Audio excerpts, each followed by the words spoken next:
नमस्कार. आपल्या सगळ्यांचे स्वागत. पै पाहुण्यांचे, आप्तेष्टांचे, नातेवाईकांचे, ज्येष्ठांचे मनपूर्वक स्वागत. माझं नाव मिलिंद आपटे. सगळ्या उपस्थितांचं मी हार्दिक स्वागत करतो.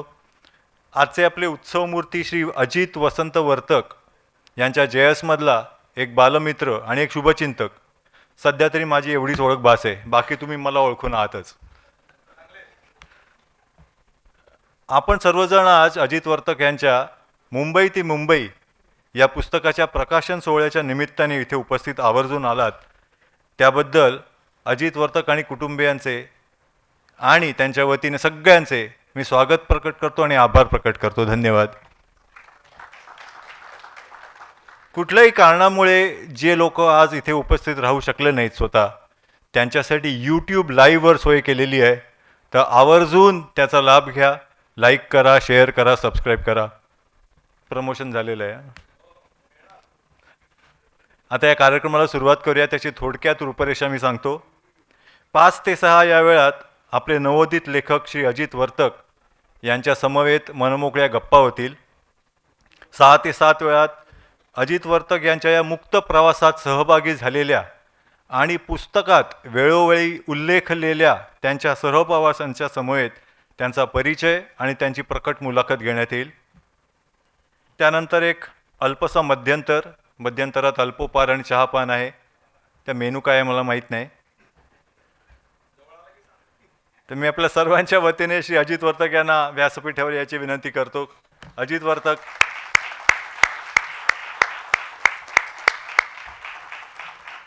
ते व्यासपीठावर आलेलेच आहेत ऑलमोस्ट. त्यांचा थोडासा परिचय करून घेऊ आपण. नीला आणि वसंत वर्तक मुक्काम पोस्ट केळशी यांचे कनिष्ठ अपत्य म्हणजे श्री अजित वर्तक.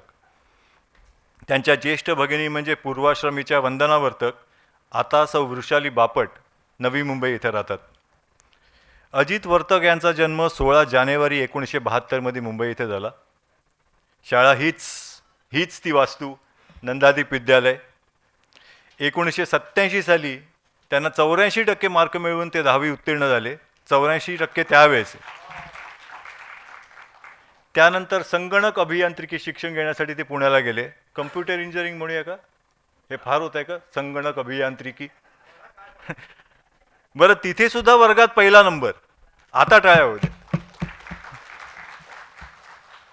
त्यानंतर व्यावसायिक आयुष्यामध्ये आधी नेल्को, मग LNT, MBT, मास्टेक, डेटामॅटिक्स यासारख्या बहुराष्ट्रीय कंपन्यात त्यांची नोकरी झाली. 1999 साली MBTच्या सौजन्याने त्यांचे लंडनला प्रयाण झाले. त्यानंतर मास्टेक कंपनीतर्फे लीड्सला जाण्याची संधी मिळाली. मला वाटतं यॉर्कशायर का, तिथे ते 6 वर्ष राहिले आणि फायनली 2011 रोजी त्यांनी मायदेशात पुनरागमन केले फॉर गुड. त्यांच्या खाजगी आयुष्याबद्दल सांगायचं तर अजित वर्तक स्वतः एक RSSचे सक्रिय कार्यकर्ते आहेत, हे आपल्याला सगळ्यांना माहितीच आहे. निसर्ग, वृक्षप्रेम हे सर्वश्रुत आहेच. त्याचबरोबर ते उत्तम क्रिकेट, टेबल टेनिस आणि कॅरमपटू आहेत, हे फार कमी लोकांना माहिती आहे. किंबहुना जयशच्या सगळ्यांना लोकांना माहिती आहे, बाकीच्यांना मला माहिती आहे की नाही माहीत नाही. त्याचबरोबर जयशच्या पटांगणात भोरे, हॉकी, गोट्या, व्हॉलीबॉल डे अँड नाईट असेही त्यांनी कार्यक्रम राबवलेले आहेत. तसे ते खेळाडू आहेत. आता वैयक्तिक आयुष्यातील त्यांच्या कौटुंबिक आणि काही वैशिष्ट्यपूर्ण घडामोडी आपण पाहूया, ऐकूया. ची चौका सुचेता यांच्या समवेत 21 डिसेंबर 2000 रोजी ते विवाहबद्ध झाले. सौ सुचेता वर्तक स्वतः एक उत्तम अन्नपूर्णा आहेत आणि त्याचप्रमाणे इमिटेशन ज्वेलरी व्यवसायात कार्यरत आहेत आणि एक यशस्वी उद्योजिका आहेत. टाळ्या. लग्नानंतर उभयतांचे लगेचच 17 जानेवारी 2001 मध्ये लंडनला स्थलांतर झाले. मग त्यानंतर चिरंजीव जान्हवीच्या रूपाने 6 जुलै 2002 रोजी कन्यारत्न प्राप्ती झाली. पहिली बेटी अर्थातच धनाची पेटी, त्यामुळे अजूनही बरेच काही UK पाऊंड शिल्लक आहेत असं मी गृहीत धरतो. मग तर अजूनच. अल्पावधीतच चिरंजीव शिवराज यांचे 19 फेब्रुवारी 2010 रोजी पुत्ररूपाने आगमन. दोन्ही डिलिव्हरी गोरेगावला का मलाडला, पण दातार नर्सिंग होम हे महत्त्वाचं. आणि अशा प्रकारे वर्तकांचे म्हणजे अजित वर्तकांचे चौकोनी कुटुंब पूर्णत्वास आले. बरं, एवढं करून दोन्ही मुलांना 10वीत एवढे मार्क मिळाले की शाळेत पहिले आले. त्यांचं विशेष कौतुक आणि अभिनंदन दोन्ही मुलांचे, शिवराज आणि जान्हवी. आपण आता या कार्यक्रमाला अनौपचारिकपणे सुरुवात करूया का, म्हणजे गप्पांच्या कार्यक्रमाला? मी तिथे येऊ, चालेल का? थांब, आता बघतोच.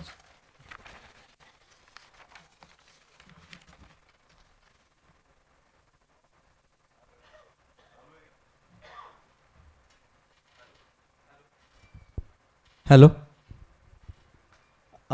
कार्यक्रम खरंच जसं मिलिंद म्हणाला तसं अगदी अनौपचारिक आहे. कंटाळा आला तर हात वरती करा, आपण पुढचं सत्र चालू करू. कारण माझ्या गप्पांचा स्वभाव सगळ्यांना माहिती आहे. आणि आम्ही दोघं खरंच त्याने म्हटलं तसं लंगोटियार म्हणू तसं JSमध्ये बरेच वर्ष एकत्र होतो. आता तो JS सोडून गेला आहे काही वर्षापूर्वी, पण तरी अजून आमचा संपर्क आहे. आणि म्हणूनच मी आजचं हे सूत्रसंचालन म्हणा, निवेदन म्हणा, सगळं काम त्याच्यावर सोपवलं आहे. कारण त्यांनी लहानपणापासून मला बघितलेलं आहे. त्यामुळे पुस्तकाव्यतिरिक्त मी त्याला माहिती आहे. आणि माझी पहिलीच वेळ आहे, त्यामुळे कृपा करून सांभाळून घ्या प्लीज. आणि मी कुठलंही मानधन घेतलेलं नाही. नाही, ते कार्यक्रम यशस्वी झाला तर देणार आहे त्याला, आधी सांगितलं नाही. गप्पांना सुरुवात करूया. जरूर. सर्वप्रथम तुमचं हे पुस्तक प्रकाशन होतं आहे त्याबद्दल खूप खूप शुभेच्छा आणि अभिनंदन तुमचं. धन्यवाद. धन्यवाद. आलेल्या सगळ्यांचंही मनःपूर्वक धन्यवाद. शनिवारच्या वेळीसुद्धा सगळे आणि बरेच मित्र पुण्याहून आलेत, त्यांचं विशेष धन्यवाद. पुणेकरांना पहिलं एकदा समाधान दिलं की मग कार्यक्रम चांगला होणार, म्हणजे संयम ठेवतील.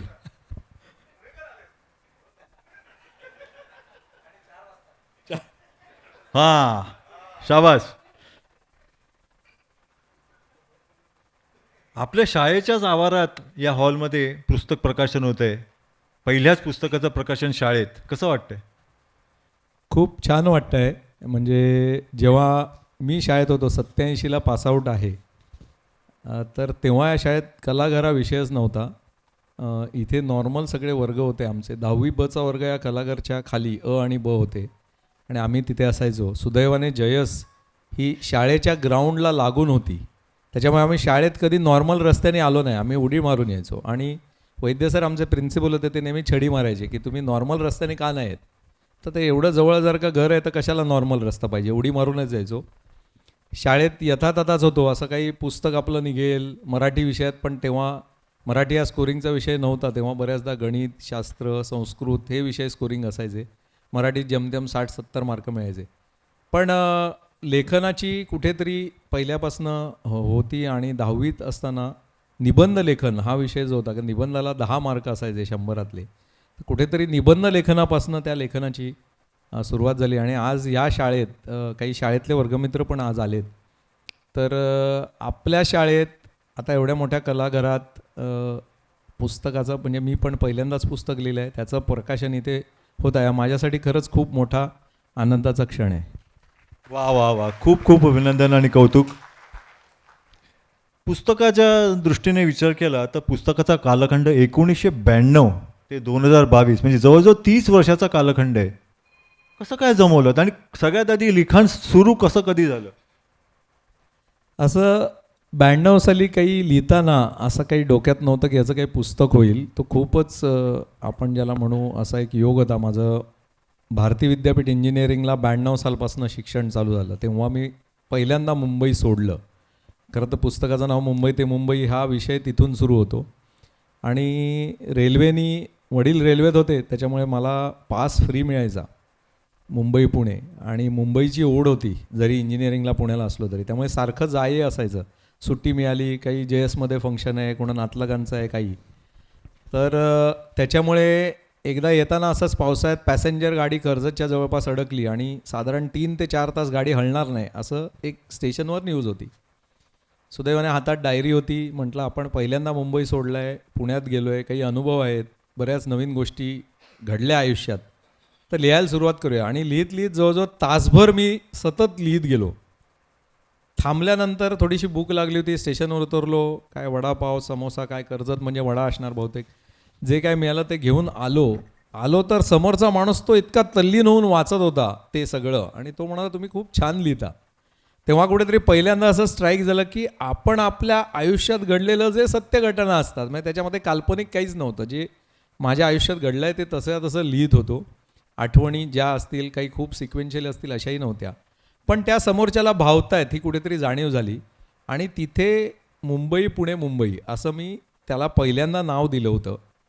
मग नंतर ऑफिसच्या कामानिमित्त समुद्रात जाणं झालं, इतर ठिकाणी फिरणं झालं. असं करत करत प्रत्येक ठिकाणी जेव्हा होतं, तर समुद्रात सुद्धा आम्ही जेव्हा राहायचो तेव्हा दुसरा काहीच टाईमपास नसायचा, तर डायरी लिखाण व्हायचंच तिकडे. असं ते होत गेलं. आणि मग मुंबईतनं मी पुण्यात गेलो, पुन्हा मुंबईत आलो, मुंबईतनं ऑफिसच्या कामासाठी कुठे समुद्रात गेलो, मध्य प्रदेशात गेलो, पुन्हा मुंबईत आलो. असं करत ते प्रत्येक प्रकरणाला ऑटोमॅटिकली नावं अशी येत गेली, मुंबई अमुक मुंबई, मुंबई अमुक मुंबई. आणि म्हणून मग कुठेतरी साधारण एक मला असं वाटतं 2000च्या आसपास ते असं वाटायला लागलं की आपलं एक पुस्तक होऊ शकेल आणि त्याला नाव मुंबई ते मुंबई असावं. इतक्या ते आता 24 वर्ष झाली त्या कालखंडालाही. पण मग पुढे पुढे लिखाण होत गेलं त्या मार्गाने. कोरोनात आपल्या सगळ्यांनाच माहिती आहे सगळ्यांवर बरे वाईट प्रसंग येऊन गेले. त्यावेळेला काही वाईट घटनाही घडल्या खूप आपल्या सगळ्यांच्याच आयुष्यात. तो एक मोठा मी असं म्हणेन टर्निंग पॉईंट बऱ्याच जणांच्या आयुष्यात होता. आणि तेव्हा कुठेतरी असा वेळ मिळाला, तेव्हा असं वाटलं हे सगळं जे लिखाण आहे त्याचं कुठेतरी आपण पुस्तकात संकलन करूया. आणि सुरुवात झाली, DTPला सुरुवात केली. पण अर्थातच नवोदित लेखक असल्यामुळे पटकन प्रकाशक कोणी त्याच्यासाठी तयार होत नाही. पण म्हटलं निदान DTP करून घेऊ आणि मग पुढे हळूहळू तो वाटचाल सुरू झाली. तर 2022 जुलै ते आज आता 2025 जुलैमध्ये आपण आहोत. 3 वर्ष या ॲक्च्युली पुस्तकाचं एडिटिंग म्हणा, कंपायलिंग म्हणा, हे सगळं झालं. लिखाण मात्र पहिले 30 वर्ष झालं, 92 ते 22 असं लिखाण झालं आहे. वा वा वा, हाच तो क्षण म्हणजे. हां, हीच ती वेळ. हो. इंजिनिअरिंग करण्यासाठी भारतीय विद्यापीठ, बरोबर. त्या भारतीय विद्यापीठ तिथे जमलेले मित्र, सगळ्यात पहिल्यांदा इथे कोणी आले का भारतीय विद्यापीठात? बरेच त्यांचं जण. हार्दिक स्वागत, मनपूर्वक स्वागत आणि धन्यवाद तुम्हा सर्वांचे. भारतीय विद्यापीठाच्या दृष्टीने काही संस्मरणीय किस्से काही आहेत का सांगण्यासारखे? सारखं बरंच आहे, वेळेची मर्यादा आहे. पहिला तर मी गेलो तेव्हा थोडा घाबरलो होतो, कारण एक तर मुंबई पहिल्यांदा सोडली होती आणि बहिणीच्या घरी, बहीण तेव्हा कोथरूडला राहायची, तर बहिणीच्या घरी. आणि बहुतेक येणारी मंडळी पुण्यात ही स्कूटरवरनं असायची. अर्थात माझे मित्र 1-2 लोणावाले होते. शैलेश आमचा जो खास तो सायकलवाला होता. एक गाडीवाला होता, पण तो दादरचा हिंदू कॉलनीत गाडी होती त्याची, त्याच्यामुळे पुण्यात गाडी नव्हती. तर पहिले एक भीती अशी वाटली की मी ते लिहिलं होतं का कॉलेज कट्ट्यात, की पुण्यात गेल्यानंतर पहिल्या गोष्टी म्हणजे 3 ती लागतात. एक तर पदवी, ती सुदैवाने डिप्लोमा करून गेलो होतो, एक तरी पदरात होती. आणि दुसऱ्या मोठ्या पदवीसाठी तिकडे गेलो होतो इंजिनिअरिंगसाठी. दुसरी ती म्हणजे बाईक. आणि तिसरी ती म्हणजे त्या बाईकवर बसणारी कोणीतरी ती. ते त्यातले पहिली ती सोडली तर बाकी 2-3चा काही संबंध नव्हता.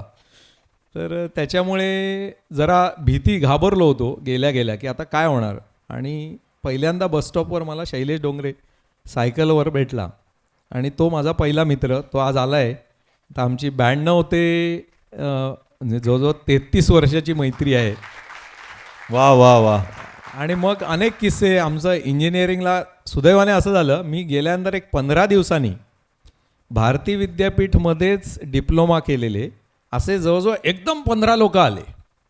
आणि त्याच्यामुळे एक वर्गात ध्रुवीकरण झालं की जे नॉर्मल 12वी करून आलेले विद्यार्थी त्यांचं एक ग्रुप आणि आम्ही डिप्लोमा करून गेलेल्यांचा एक ग्रुप.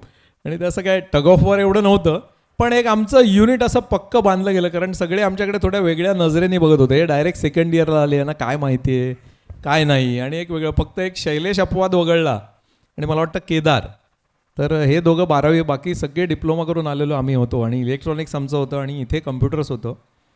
तर तसे बरेच आमचे डिप्लोमाचे किस्से आहेत. एक वेगळाच घडलेला आणि केदार आहे म्हणून तो प्रसंग सांगतो. पुण्यात आम्ही बऱ्याचदा तेव्हा रुपयात चहा वगैरे असा विषय असायचा. टपरीवर, कॉलेजच्या बाहेर टपरीवर चहा प्यायला जायचो. आणि पुण्याची स्पेशालिटी म्हणजे एक चहाबरोबर क्रीम रोल खायला लागतो. आज पुढे मी विचार करत होतो ते खारी बिस्किटांच्या ऐवजी क्रीम रोल ठेवावं का, पण म्हटलं पुणेकर कमी आहेत. तर आम्ही क्रीम रोल आणि चहा घेऊन बसलो आणि केदार काहीतरी आणायला गेला पुन्हा त्या टपरीवर. आणि काय झालं माहिती नाही, तो येईपर्यंत समोरच्या लोकांनी एक 10-15 लोकांना जमवलं, सळ्या काठ्या वगैरे असे घेऊन ते आले. आम्हाला काय कळेच ना काय झालं. केदारला म्हटलं, अरे तू केदार बोललास काय त्यांच्याशी नक्की? तो म्हणाला नाही काय, थोडासा वाद झाला काहीतरी त्या क्रीम रोलच्या पैशावरनं का चहाच्या पैशावरनं. आणि नंतर आमची फाटली लिटरली, कारण ते 10-15 जण सळ्या घेऊन आणि सगळे असे गुंडच वाटत होते. सुदैवाने आमच्या, तुला माहिती असेल आपल्याकडे जयसमध्ये माझा प्रसन्न राडे नावाचा मित्र राहायचा. माहिती आहे. तर तो आडनावाप्रमाणेच राडे करणारा होता. त्याच्यामुळे त्यांनीही तेव्हा टपरीवर गेला, तेव्हा काही मोबाईल नव्हते. तो टपरीवर जाऊन त्यांनी त्याच्या कुठल्या तरी मावस भावाला का काहीतरी फोन करून का बोलवून घेतलं. ते आणखीन 10 लोक सळ्या घेऊन आले. आमच्या समोर 10 जण सळ्यावाले, आमच्या पाठी 10 जण सळ्यावाले. आम्ही आपले चहा आणि क्रीम रोल खात बसलो होतो. 10-15 मिनिटांनी त्यांनी आपापसात काहीतरी मांडवली केली, ते निघून गेले. पण नाहीतर आम्हाला खूप फटके खायला लागले असते त्या दिवशी. तर हा एक क्षण, एक वेगळ्या पद्धतीचा क्षण. बाकी तर भरपूर गोष्टी आहेत सांगण्यासारख्या. म्हणजे मार न खाता निघालात. मार न खाता निघालो, बस हेच होतं. बचावलो. त्यानंतर कम्प्युटर इंजिनिअरिंग झाल्यानंतर नोकरीसाठी मुंबईला आलात, बरोबर? होय. पहिला जॉब नेल्को का? नेल्कोच्या काही आठवणी सांगता येतील का? हा, आज नेल्कोचे पण 2 जण आलेत मित्र. म्हणजे आमची 94पासनं, शैलेश आणि हे सगळे कॉलेजचे मित्र आलेत ते 92पासनं आहेत. नेल्कोचे मित्र, माझी नोकरी सुरू झाली 94 साली. तेव्हा पुण्यात एवढ्या काही कम्प्युटर्सच्या कंपन्या नव्हत्या, त्याच्यामुळे मुंबईत येणं भाग पडलं. आणि नेल्कोला मला म्हणजे तेव्हासुद्धा जॉब मिळायला 6 महिने गेलं. म्हणजे आजसुद्धा इंजिनियर झाल्यानंतर लोक फार असं हे करतात की जॉब मिळाला नाही, पण तेव्हाही 94 साली जॉब मिळायला 6 महिने गेले होते. त्याच्यानंतर नेल्कोत पहिला जॉब मिळाला, डिसेंबरपासून सुरुवात झालं. पण माझ्या आवडीचा खूप विषय होता नेल्कोत, इंजिनिअरिंग सॉफ्टवेअर डेव्हलपमेंट. माझी ती खास आवड होती. आणि तेव्हा सी लँग्वेज ही प्रामुख्याने वापरली जायची. कम्प्युटर ग्राफिक्स आणि असा विषय होता माझा, स्कॅडा म्हणून विषय होता. पण टाटाची कंपनी असल्यामुळे आमचे सगळे जे क्लायंट होते, म्हणजे तेव्हा माझे सगळे मित्र परदेशात जात होते, कारण सगळ्यांची तेव्हा बहुतेक क्लायंट्स अमेरिका, इंग्लंड असे असायचे. मी टाटात असल्यामुळे आमचे क्लायंट म्हणजे इथे धारावी, टाटा इलेक्ट्रिकचं, किंवा ONGC म्हणजे समुद्रातले प्लॅटफॉर्म्स, किंवा फार फार तर मध्य प्रदेश, जिथे कटनी, अनुपपूर, विश्रामपूर सेक्शनचं आमचं रेल्वे इलेक्ट्रिफिकेशन चालू होतं. पण आमची खूप धमाल होती. म्हणजे तिथेही असंच झालं होतं. 94 साली आम्ही जॉईन झालेले जवळजवळ एक 8-9 होतो, वेगवेगळ्या ठिकाणून आलो होतो. काही इलेक्ट्रॉनिक्ससाठी आले होते, कारण ते इंजिनिअरिंग सॉफ्टवेअर असल्यामुळे हार्डवेअरची टीम असायची आणि सॉफ्टवेअरची टीम असायची. माझं काम एम्बेडेड सॉफ्टवेअरमध्ये असल्यामुळे मी दोन्ही टीमबरोबर काम करायचो. त्यामुळे माझे हार्डवेअरचे, आज दोन्ही मित्र आलेत ते ओरिजिनली हार्डवेअरचे होते, आता दोघंही सॉफ्टवेअरमध्ये आहेत, एक कम्युनिकेशन्समध्ये आहे. तर त्याच्यामुळे माझी सगळ्यांबरोबर मैत्री होती, हार्डवेअरच्या डिपार्टमेंटमध्ये पण आणि इथे पण. आणि सर्वात तिथे थ्रिलिंग एक्सपिरियन्स नेल्कोत राहिलेला तो म्हणजे 50 दिवस मी समुद्रात, बॉम्बे आहे आपल्याकडे जे आहे साधारण 100 किलोमीटर आतमध्ये आहे, तिथे 3 टप्प्यात मी एकूण 50 दिवस तिथे राहिलो समुद्रात. तर समुद्रात 50 दिवस राहणं ही एक वेगळी, खूप वेगळा अनुभव नेल्कोत मिळाला. बाकी तर मैत्री धमाल. तेव्हा बॅचलर असल्यामुळे नेल्कोच्या लंच टाईममध्ये आम्ही, कॅम्पस खूप मोठं होतं टाटाचं, कॅरम होते, वर्कर्सबरोबर आम्ही कॅरम खेळायचो. खूप मजा केली. म्हणजे तेव्हा असं पहिलं, पगार कमी होता, विदेशात जायला मिळालं नाही, पण टाटाचं जे असतं 20 पैशात नाश्ता, 2 रुपयात जेवण, हे महत्त्वाचं. या अशा सगळ्या गोष्टी टाटात खूप मिळाल्या. आणि आमच्या इकडे जोशी काका होते, ते टाटाचा मोती साबण आम्हाला सगळ्यांना भेट द्यायचे जेएसमध्ये. तर तिथे पण टाटाचे प्रोडक्ट्स आम्हाला खूप स्वस्त मिळायचे नेल्कोमध्ये. पण अनुभव खूप छान होते तिकडचे सगळेच. असं हे नेल्कोमधूनच ONGC? नेल्कोमधनंच. ONGC आमचा क्लायंट होता. मला वाटतं पवन हंसला चॉपर मधून ONGCला जायला लागतं असं आम्ही ऐकलं. आपलं इंटरनॅशनल एअरपोर्ट, प्रवीण, तिथेच बसला तरी चालेल, काही प्रॉब्लेम नाही. हा प्रवीण माझ्याबरोबर डिप्लोमाला होता, डिप्लोमाचा मित्र. म्हणजे 88 सालपासून माझा मित्र आहे. दादरला शिवाजी पार्कच्या जवळ राहतो आणि त्याची आई पण आली आज. खूप बरं वाटलं काकू. तर ONGCचा जो जाण्याचा मार्ग आहे तो एकमेव मार्ग म्हणजे हेलिकॉप्टर. म्हणजे बऱ्याच जणांना विमानात किंवा इतर ठिकाणी बसण्याचा अनुभव मिळतो, पण हेलिकॉप्टरमधनं बसून जाणं हा अनुभव फार कमी लोकांना मिळतो. एस्पेशली म्हणजे मंत्र्यांना वगैरे मिळतो, पण बाकी आपल्या सर्वसामान्य माणसांना जरा कमी मिळतो. तर पवनहंस इथे आपल्याकडे जे आपलं नानावटी इंटरनॅशनल समोर आहे. हां नानावटी इंटरनॅशनल एअरपोर्ट आपलं ईस्टला आहे. इथे वेस्टला नानावटीच्या समोर पवनहंसचा हेलिबेस आहे. साधारण पार्ला सांताक्रूजच्या मध्ये येतो तो. आणि तिकडून हेलिकॉप्टर्स किंवा त्याला ONGCच्या भाषेत चॉपर असं म्हणतात. तर ते सुटतात. ते साधारणपणे 4 सीटरपासनं ते 30 सीटर एवढे वेगवेगळ्या प्रकारचे हेलिकॉप्टर्स असतात. सुदैवाने मी 3दा तिथे राहायला गेल्यामुळे हेलिकॉप्टर आयुष्यात आता म्हणजे हेलिकॉप्टरची सैर असं करूया असं काही विशेष नाही राहिलं. भरपूर हेलिकॉप्टरनी फिरलो त्या सगळ्या याच्यामध्ये. आणि मला माहिती नाही पण आपण एक कितपत सेफ असतं किंवा कितपत धोकादायक असतं हेलिकॉप्टरमधून प्रवास करणं सामान्यांसाठी? हेलिकॉप्टरचा एक सर्वात मोठा ड्रॉबॅक असा आहे की प्रचंड कांठाळ्या बसतात. आपण आपल्या जेव्हा वरतून जेव्हा हेलिकॉप्टर जातात तेव्हासुद्धा आपल्याला अनुभव असेल भरपूर असा आवाज होत गिरट्या घालत ते जात असतं. तर त्याच्या कांठाळ्या बसतात. तर एअरगार्ड्स लावायला लागतात कधी कधी. जर खूप लांब आमचा तासभर प्रवास होता एअरगार्ड लावायला लागतात. आणि आपल्या इकडे सुदैवाने नाही म्हणणार दुर्दैवाने ॲक्च्युली पवनहंस म्हणजे जे हेलिकॉप्टर्स आता मेंटेनन्स स्टेजला असतात ते आपल्याकडे ONGCला जाण्यासाठी आणि जे रिटायर्ड पायलट असतात ते बऱ्याचदा त्या मेंटेनन्सला आलेल्या हेलिकॉप्टरची स्थिती अशी असते कधी दारं निखळून पडतात, कधी खूप जर का वारा आणि हे असेल तर त्यांची गती किंवा दिशा याच्यावर पण ते डायरेक्शन लेस होतात कधी कधी.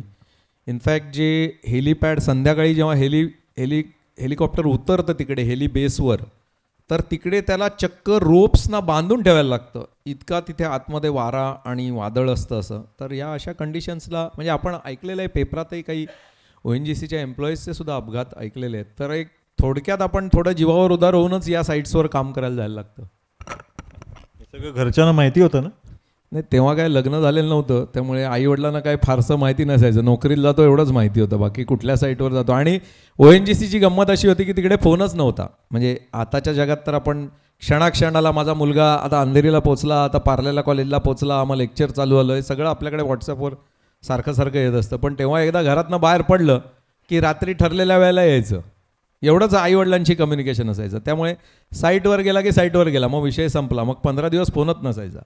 त्यामुळे काय करतोय काय नाही करतोय व्हॉट्सॲप कॉल व्हिडिओ कॉल वगैरे हा काहीच प्रकार नव्हता. एक प्रकारे आयुष्य सुखी होतं कारण आपलं काय चाललंय ते कोणाला काय कळायचं नाही तिकडे.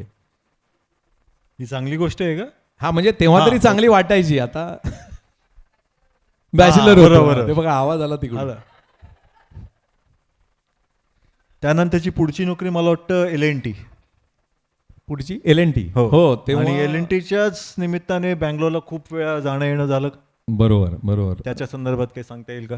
हां मग ॲक्च्युली L&Tच्या वेळेला जेव्हा मला जॉब मिळाला म्हणजे मी नेल्को सोडली. IT च्या इंडस्ट्रीमध्ये साधारणपणे 95-2000ला अशी सुरुवात झाली होती की 3 वर्ष काम करायचं आणि जॉब सोडायचा तरच आपली प्रगती होऊ शकते असा तो काळ होता. त्यामुळे माझी नेल्को 4 वर्ष साधारण 3.5-4 वर्ष नोकरी झाली आणि मी सोडली. L&T तेव्हा मला 2 ऑफर होत्या. एक IBMची होती बंगलोरची होती आणि दुसरी L&T. पण मी विचार केला की L&T गोरेगाववरनं बस मिळायची चेकनाक्याला जाऊन म्हणजे 5 मिनटं घराचं तर कुठे बँगलोरला वगैरे जा. आणि आम्ही गमतीने L&Tला असं म्हणायचो. आज इथे आपले यशवंत नाईक आलेले आहेत गोरेगावातले ते L&Tच्या फर्स्ट बॅचचे इंजिनियर आहेत. अरे वा. वय वर्ष आत्ता 84 आहे त्यांचं. फक्त आमच्या बागेतले ॲक्टिव्ह मेंबर. त्यांना जास्ती ऐकायला जात नाही त्यामुळे त्यांना कळत नाही बहुतेक मी त्यांच्याबद्दल बोलतोय. बोलून घे. हां त्यांच्याबद्दल. तर L&Tला आम्ही गमतीने म्हणायचो L&T means lunch and T free. कारण कॅन्टीन होतं. हां समर्पक एकदम म्हणजे निदान नेल्कोला 20 पैसे द्यायला लागायचे. L&Tला तर सगळंच फुकट होतं. आणि प्रशांत आला इकडे. प्रशांत सोमण आपल्या जॅसमध्येच राहायचा. तो माझ्या आधी 2 वर्ष L&Tला होता. पहिले 2 दिवस मी फक्त त्याच्याबरोबर गेलो कारण तो एकदम वेळ काटेकोर पाळणारा माणूस. त्याच्यामुळे तो 7:20 मला आठवत नाही प्रशांत कितीला 8:20ची त्याची बस स्टेशनला जी ठरलेली असायची त्या ठरलेल्याच बसमध्ये तो जाऊन बसायचा. मी पहिले 2 दिवस त्याच्याबरोबर गेलो कसा तरी. त्याला म्हटलं उद्यापासून तू मला हाक मारू नको मला काय ही वेळ पाळणं जमणार नाही. आणि स्टेशनकडनं हळूहळू ती बस चेकनाक्याला पण थांबायची. तर मग मी चेकनाक्याला पकडायला लागलो. नंतर काही दिवसांनी असं लक्षात आलं त्या बसस्टॉपच्या पुढे एक धोंडा होता. त्याला L&Tचा धोंडा म्हणायचे. आणि ज्यांची L&Tची बस चुकायची आणि जे LNTचे गाडीवाले पाठवून यायचे मोठे सिनियर लोक, ते त्या धोंड्याशी कोणी असलं तर बघायचे आणि त्यांच्या गाडीवर असा LNTचा एक पिवळा स्टिकर असायचा पुढे गेटमधनं पास होण्यासाठी. तर ते बघितलं त्यांना हात केला की त्यांच्या लक्षात यायचं हा LNTचा माणूस आहे. त्याच्यामुळे मी पहिले एक 8-10 दिवसच बसनी प्रवास केला, नंतर कुठल्या तरी LNTच्या मॅनेजरच्याच गाडीतनं प्रवास केला. त्या धोंड्याशीच गाडी पकडायचो कुठली तरी, कारण मग टायमिंगचा विषय नव्हता. तर अशी LNT होती. पण तिथेही असा प्रॉब्लेम झाला, थोडे दिवस झाले आणि त्यांनी मला अचानक विचारलं की मोटोरोला कंपनीने आपल्याला पहिलं काम द्यायचं ठरवलं आहे आणि ती बँगलोरमध्ये आहे, तर तू जाशील का? तर मी म्हटलं नाही जाणार, कारण मी म्हटलं बँगलोरला IBMची ऑफर असताना गेलो नाही, तर मी तुमच्यातर्फे कशाला. मला म्हटलं अमेरिकेचा तेव्हा माझा H1 स्टॅम्प झाला होता. म्हटलं मला अमेरिकेला पाठवा ना, बँगलोरला कशाला पाठवते. तर ते म्हणाले नाही, तुला विचारलं पण तुला जावंच लागणार आहे. मग म्हटलं विचारलं तरी कशाला, पण पर्याय नव्हता, हातात दुसरा जॉब नव्हता. पण ठरवलं की बँगलोरला जायचं आणि नोकरी बदलायची सुरुवात करायची. आणि बँगलोरला गेलो, आम्हाला गेस्ट हाऊस दिलं होतं, बंगला दिला होता LNTनी छानपैकी. त्याच्यामुळे तिथे साऊथमधले दोघं मित्र चांगल्या ओळखीचे होते, त्यामुळे त्यानिमित्ताने आम्ही बालाजी, तिरुपती, म्हैसूर, उटी अशा बघून घेतल्या. विजय बसला इकडे, विजय शिंदे, तो माझ्याबरोबर इकडे, सॉरी तो एकटा पुणेकर आता नाशिककर झालाय, त्यामुळे तो पुणेकरांपासून वेगळा जाऊन बसला. हा बरोबर, हे बरं केलं, तर हे बरं केलं तुम्ही. आणि आमच्या वर्गातला तो एकमेव मुलगा आहे की जो गव्हर्नमेंट जॉबमध्ये आहे. तो वा, वा, हिंदुस्तान एरोनॉटिक्समध्ये, आता मी त्याला खरं डॉक्टर म्हणायला पाहिजे, ही इज अ डॉक्टरेट नाव. आणि आपल्या सुखोई वगैरे जी मेजर सध्या जी काही आपण ऐकतो सगळी विमानं किंवा लढाऊ विमानं म्हणू, त्या सगळ्यामध्ये त्याचा मोठा हातभार आहे. त्याला पण मोठी बक्षिसं मिळालेली आहेत. तर तुमचं पण स्वागत आहे. तर विजय बंगलोरला होता, त्याच्यामुळे मी विजयचा हात पकडून आम्ही बऱ्याच गोष्टी केल्या, फिरलो. आणि शैलेश तर माझ्या जवळजवळ प्रत्येक चॅप्टरमध्ये आहे भाग 1च्या. तर मी त्याला म्हटलं, माझी 2 महिन्यांनी मला इंटरव्ह्यूमध्ये सक्सेसफुल झालो मी MBTच्या, आणि मी परत येणार होतो. तर शैलेशला मी म्हटलं मी आता परत येणार आहे, तर आत्ता गेस्ट हाऊस आहे कंपनीचा, तर राहायला येणार असेल तर आत्ताच ये, 3-4 दिवस राहू आणि परत जाऊ, कंपनी सोडतोच आहे नाहीतरी.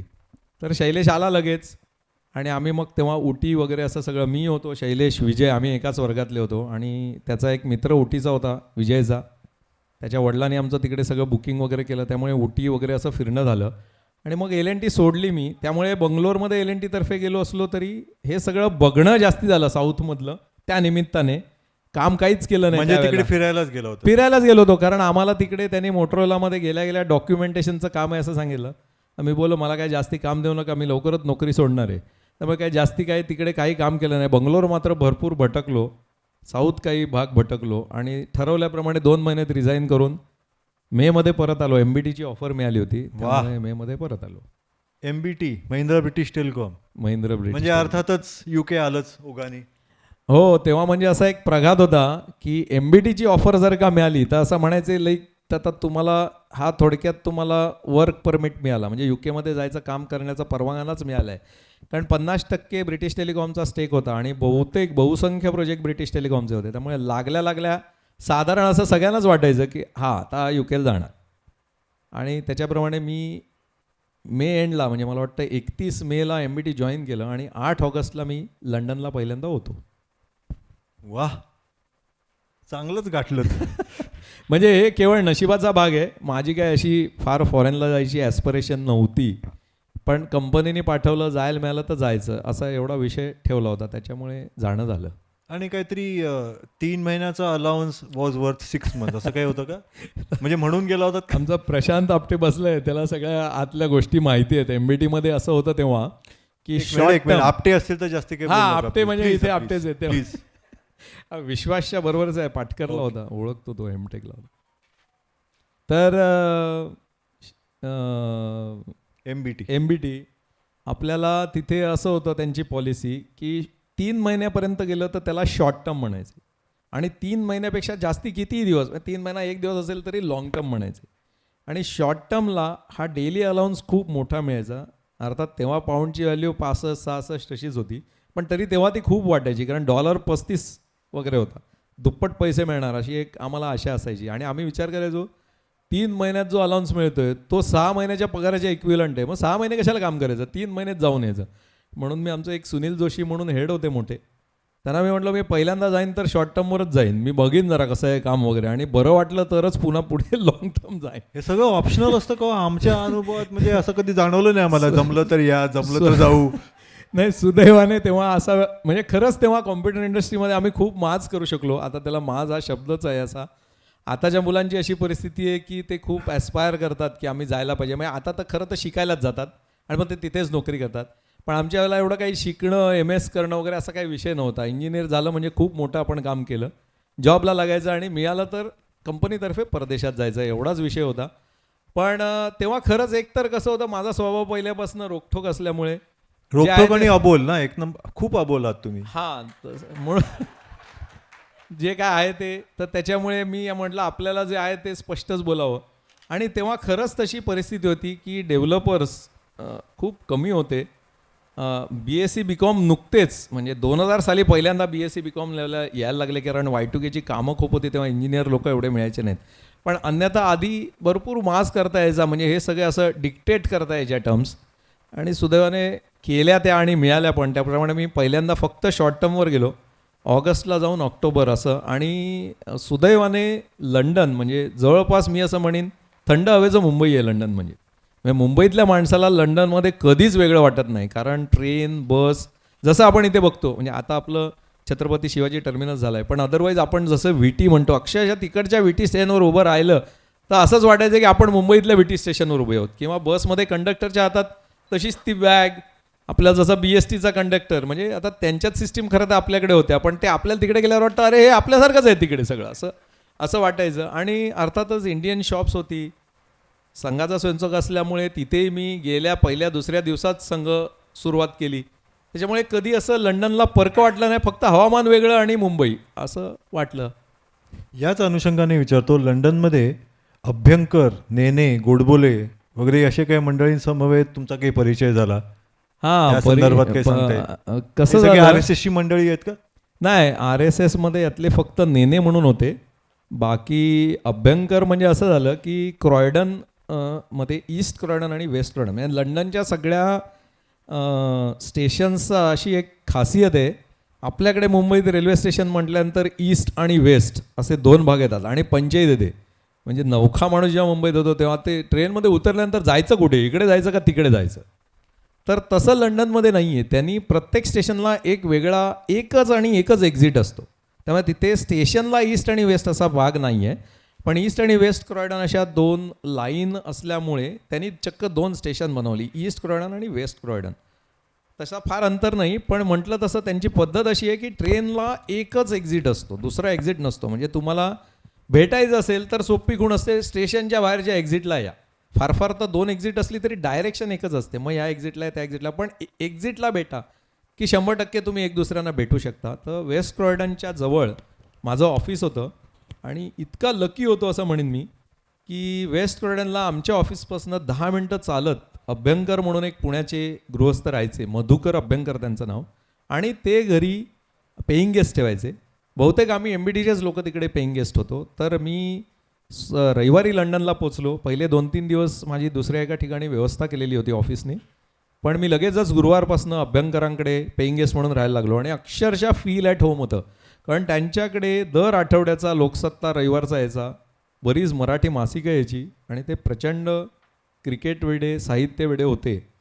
म्हणजे त्यांच्या घरी आपल्या महाराष्ट्रातले सगळे दिग्गज, पु ल देशपांडे असतील, सगळे मौजचे, भागवत असतील, इवन कल्याणी आले, हायकोच्या त्या अभ्यंकर मॅडम होत्या, त्या सगळे दिग्गज. म्हणजे आम्ही गमतीने असं सगळं म्हणायचो, अरे चला काल पुलं बसले होते ना, आज आपण त्या खुर्चीत जाऊन बसूया, असं आम्ही गंमत त्या करायचो अभ्यंकर काकांची.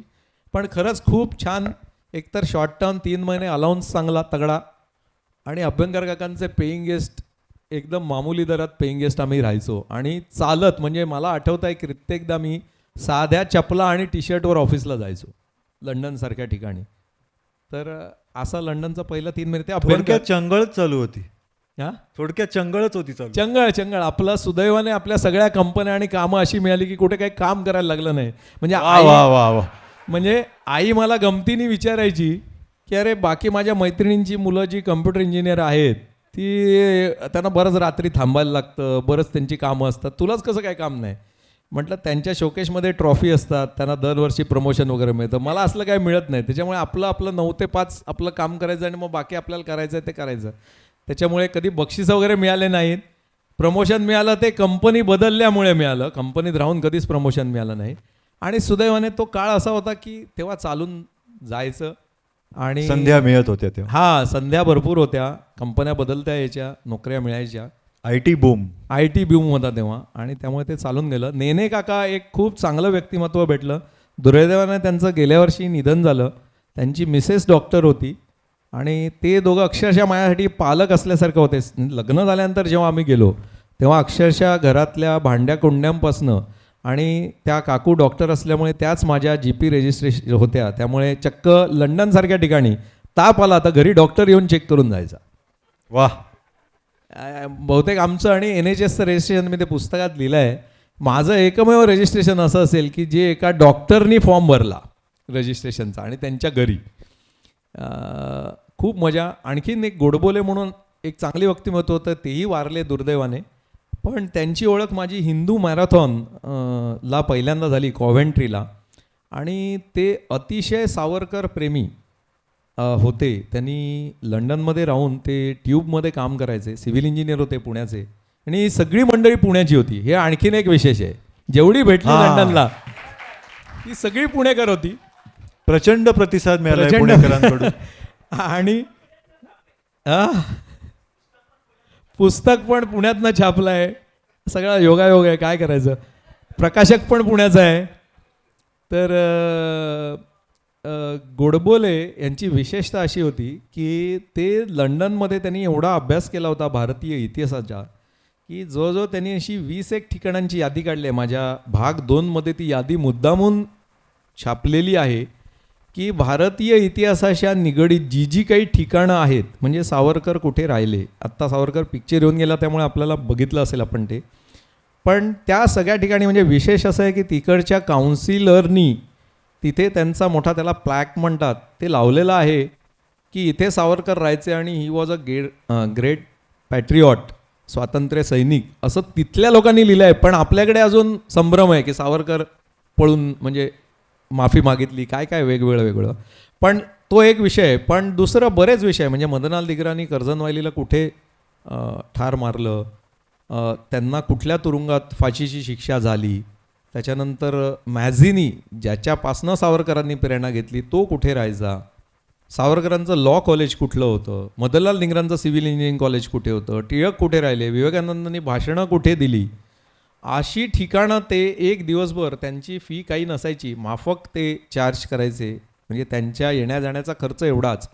आणि आपण आपला स्वतःचा ट्यूबचा 1 दिवसाचा पास, तो तेव्हा 4 पाऊंड होता, तो काढायचा, डबा घ्यायचा आपला आणि त्यांच्याबरोबर फिरायचं सगळं, ट्रेन आणि बस आणि ते सगळी ठिकाणं. आणि त्यांनी लिस्टिंग दिलेलं आहे.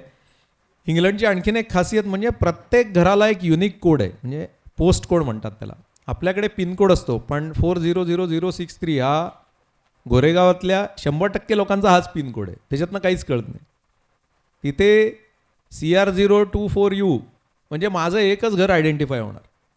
अर्थात लोकसंख्या सगळं कमी असल्यामुळे ते हे पोस्ट कोड असल्यामुळे ते त्यांचं ठिकाण शोधणं सोपं झालं. 16-17 ठिकाणांची यादी आहे पुस्तकात. सगळ्यांनी जरूर कधी लंडनला ज्यांचा जाण्याचा योग येईल किंवा आपलं नातेवाईक मित्रमंडळी जात असतील त्यांच्याबरोबर जरूर शेअर करा आणि त्या ठिकाणांना भेट द्या. आपल्या भारताची मोठी हिस्ट्री लंडनमध्ये अजूनही मेंटेन्ड आहे. आपल्याकडे भारतात जेवढी नाही आहे तेवढी मेंटेन्ड आहे. तर ती सगळ्यांनी आदरपूर्वक बघावी. असा गोडबोल्यांचा परिचय. त्यांनी त्यांचं बरंच साहित्य मला दिलं, मी ठेवलं आहे अजूनही ते माझ्याकडे. प्रदर्शनात त्यांच्या काही गोष्टी ठेवलेल्या आहेत तिथे. प्रदर्शनी सगळ्यांनी जरूर बघावी मध्यंतरात. त्याच्यात अशा बऱ्याच लंडनच्या गोष्टी ठेवलेल्या आहेत. धन्यवाद. तुम्ही आता मित्रमंडळींचा उल्लेख केलात. मला आठवत आहे जय सोसायटी मित्रमंडळांतर्फे काही निवडक, त्यात मी सुद्धा होतो, राजस्थान ट्रिप आणि 6-7 जण ते एका फियाट गाडीत कोंबून भर पावसात महाबळेश्वरला गेलो होतो. तो आठवतोय का अनुभव? तो अनुभव चांगलाच आठवतोय, कारण योगेश तिकडे उभा आहे, तू आहेस, मी आहे, साने आहेत. साने राजस्थान राजस्थान ट्रिपला होते. घनश्याम आहे. आज फोटो इथे काढायला माझा मित्र आलाय घनश्याम मोरकर, तर त्याचं एकदा टाळ्या वाजवून स्वागत करूया. तर तो महाबळेश्वर ट्रिपला होता आणखीन दोघं जण होते. सुनील दातार, तो आज का तब्येतीमुळे मला वाटतं आला नाही, बहुतेक येईल. आणि किरण भावे. आणि गंमत अशी होती, किरण भावेचं लग्न ठरलं होतं आणि तेव्हा आमच्या बिल्डिंगमध्ये प्रसाद जोशी, जो गजानन कीर्तीकरांचा पिओ होता, तो फॉर्ममध्ये होता. त्यामुळे आम्ही महाबळेश्वरला जाणार म्हटलं, बिंदास जा, मी तुमच्यासाठी बंगला बुक करतो वगैरे असं त्यांनी सांगितलं. प्रत्यक्षात काहीच बुकिंग नव्हतं. नाही बुकिंग होतं, फक्त ती सरिता का सविता हे समजत नव्हतं. भयंकर गडबड. बंगल्यांची आम्ही- नावं आहेत हा. सरिता आणि सविता ही बंगल्यांची नावं शासकीय आहेत. बंगल्यांची नावं आहेत. please. आणि आम्ही ती 6 वाजता पहाटे पोचलो महाबळेश्वरला, म्हणजे 6 वाजता पोचलो सकाळी म्हणू. रात्रभर आमचा किरण भावे गाडी चालवायचा. त्याला काय दिसत होतं मला माहिती नाही. मी फिएटचा मला आठवत आहे, मी पुढेच बसलो होतो आणि सारखा दर 2 मिनिटांनी अशी काच साफ करायचो. माझी फिएट होती, त्याचे काही वायपर चालू नसायचे आणि पावसाळ्याचा सीझन होता, त्यामुळे आम्हाला ते असं हात घालून कधीतरी साफ करायला लागायचं.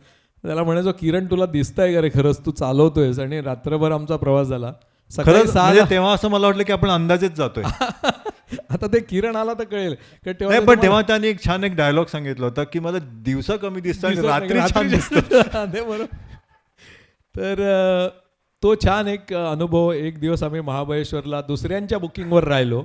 4 वाजता आम्ही जेव्हा आलो तेव्हा कळलं हे भलत्याच शिवसेनेचे कार्यकर्ते म्हणून आम्ही गेलो होतो. शिवसेनेचे त्यांची कार्यकर्ते. शैक्षणिक सहल सहल आणि भलत्यांच्या बुकिंगवर आम्ही थोडा दिवस काढला. बाकी राजस्थानची खूप गंमत म्हणजे श्रीकांत आमचा मोरक्या आणि मॅरिड बॅचलर होता. कारण ती बॅचलर टीप होती, पण श्रीकांत एकटा लग्न झालेला होता. पण तो रेल्वेत असल्यामुळे त्याचं बुकिंग आणि याचं सगळं नॉलेज एकदम जबरदस्त होतं.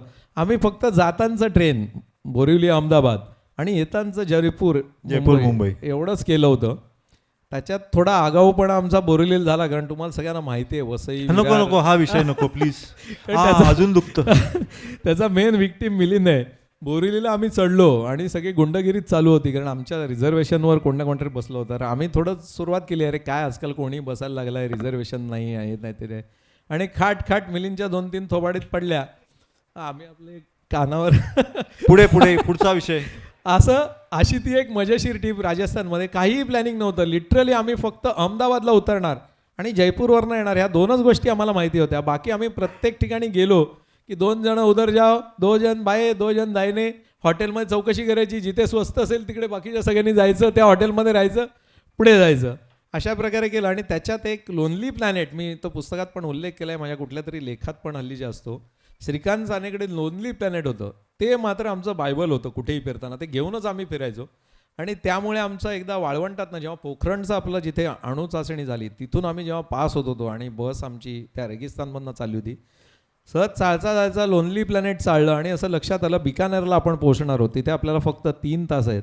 आणि तिथे एक करणी मातेचं मंदिर आहे की ज्या मंदिराची वैशिष्ट्य असं आहे की त्या मंदिरात उंदीर भरपूर असतात, पण मंदिराच्या बाहेर एकही उंदीर नसतो. आणि ते सगळं त्या लोनली प्लॅनेटमध्ये लिहिलेलं असतं की तुम्ही इथून जीप पकडू शकता, 250 रुपये लागतील, 2 तासात परत याल वगैरे वगैरे. त्याप्रमाणे आम्ही त्या 3 तासात बिकानेरमध्ये ते करणी मातेचं मंदिर बघून आलो. आणि रात्री बिकानेर ते जैसलमेर का अशी कुठली तरी ट्रेन होती, पण त्या ट्रेनची अशी धमाल, म्हणजे आम्ही रात्री झोपलो खरे, सकाळी उठून बघतो तर अंगावर सगळा वाळूचा थळ होता. आणि तेव्हा एवढे दमलेलो असायचो की आम्हाला त्या एवढ्या वाळूत कधी जाग पण आली नाही, अंगावर वाळू आली तरी. पण त्या रेगिस्तानमधनं ट्रेनमध्ये जाताना 2nd क्लासने तेव्हा प्रवास असायचा, त्याच्यामुळे ती सगळी खिडकीतनं आलेली वाळू आमच्या अंगाबिंगावर पडलेली होती. पण अशा खूप गमती जमती जयेशच्या अनेक ट्रिपा आम्ही 17-18 जणं, योगेश, मी, सुनील दातार, श्रीकांत, बहुतेक वेळा आम्ही जायचो. राजस्थानची एक मोठी अशी ट्रिप झाली 13 दिवसाची. दिल्ली आग्रा अशी ट्रिप केली आहे आम्ही. असे 17-18 जणं आणि एंड टू एंड, म्हणजे इथून ट्रेननी जायचं आणि पुढे बस बुकिंग, असं खूप मजेशीर आहेत. 2 ट्रिपचं कव्हरेज आहे भाग 1 मध्ये, जरूर वाचावं सगळ्यांनी. आठवणी प्रसंग ताजे केलेत. गाल दुखायला लागला पुन्हा. UK मध्ये असताना काय बरं त्या बाईंचं नाव, एका ब्रिटिश लँडलेडी बरोबर तुमची ओळख झाली. व्ह्यू नाही, ही सगळ्यात महत्वाची, ही लँडलेडीची ओळख झाली. ही भानगड काय? नाही, भानगड तशी काय नव्हती, कारण ती बरीच वयस्कर होती. मग ठीक. एकदा डिवोर्स झालेली बाई होती तशी. आणि तेव्हा माझं लग्नही झालेलं होतं. मी पहिल्यांदा जेव्हा UKला गेलो होतो तेव्हा आम्ही पेईंग गेस्ट म्हणून राहत होतो. नंतर 2nd टाईम गेलो तेव्हा मित्रांबरोबर शेअर्ड अकोमोडेशनमध्ये राहत होतो. पण लीड्समध्ये जेव्हा गेलो तेव्हा तसं कोणी ओळखीचं कोणी नव्हतं. मी मॅस्टेक कंपनीतर्फे पहिल्यांदा गेलो होतो आणि मॅस्टेकतर्फे आम्हाला पहिली काही दिवस हॉटेल अकोमोडेशन मिळायचं 15 दिवस. मग स्वतःचं घर बघायला लागायचं. तर तेव्हा मी ॲडव्हर्टाईज टाकून स्वतःचं घर बघितलं आणि त्या ॲडव्हर्टाईजला रिस्पॉन्स आला तो पहिला व्ह्यू हुलंड म्हणून आला. आणि त्या लँडलेडीनी म्हणजे घर बघताना बराच चिकित्सकपणा केला होता. एक क्षण असा आला होता, तिने सांगितलं की तुम्ही भारतीय लोक खूपच पैशाच्या बाबतीत निगोशिएट करता. मी आता घरच एकच देणार. सेकंद तुम्हाला डिस्टर्ब करतो. त्या संदर्भात एक एव्ही आहे का AV आपल्याकडे? आहे. मग तो आधी तिची बघायचा आपण- का मग? हो, बघूया ना. खरं तर एक लाव रे तो व्हिडिओ. लाव रे तो व्हिडिओ 2 नंबरचा व्ह्यू हुलंड बघा. Thank you for asking me to do this little clip for your book. I'm Viv, and I was Ajit's landlady for quite a long time when he came to the UK. He arrived there as a good man with his lovely wife Sushita and his 2 children. They were a great family unit. It was not long before Ajit, in his hospitable way, invited me for a meal. And after that, the die was cast and we became friends. I gave Ajit my dad's stamp collection, and I'm really touched that to this day he still treasures it, because sadly my dad has passed away, but I love to think that my dad's stamp collection, through my dad's stamp collection, he lives on with Ajit looking after the collection and caring for it.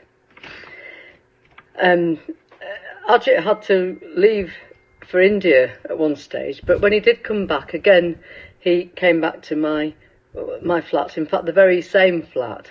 It was as if it was waiting there for Ajit and his family to return, as if it was his flat for him. Ajit and his family came to my wedding, and it was lovely that he accepted our invitation. We were privileged by that, and we still treasure the photographs of him and his family at our wedding on that day. Thank you for coming, Ajit and family. It's now 14 years since Ajit was in the UK. They were perfect tenants, but not only that, they became good friends, and that friendship endures to this day. Thank you for your friendship, Ajit and Sushita, and all the best to you. Thank you. Hi Viv, good evening. This is the stamp collection of your dad you had given me in 2006. So I have kept as is, just done a little bit of binding so that the pages will remain as is. So I was just scrolling through, so I think the collection is from 1930, I guess. It's a date put by your dad, I think your home address somewhere in London, and then here the date put is 1930, and thereafter there are some connections,